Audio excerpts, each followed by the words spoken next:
Hansel e Gretel, e que vivían en viveiros. Un bo día Hansel decidiu que irían ao monte de San Roque para buscar leña e comida. Irían ao restaurante a pedir esmola e dormirían na capela. Pasada a noite, foron ao parque e ali encontraron un billete de 100 euros.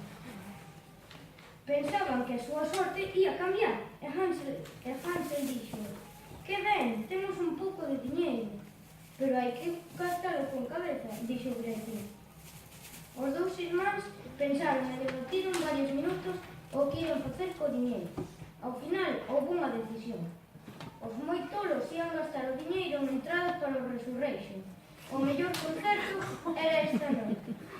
Estaban xa entrando pola porta principal cando viron o cartel que poñía que hoxe actuaba The Kiss. Correron a toda presa e, como non coñecían o rezo, perdéronse. Non sei como, acabaron no escenario bailando.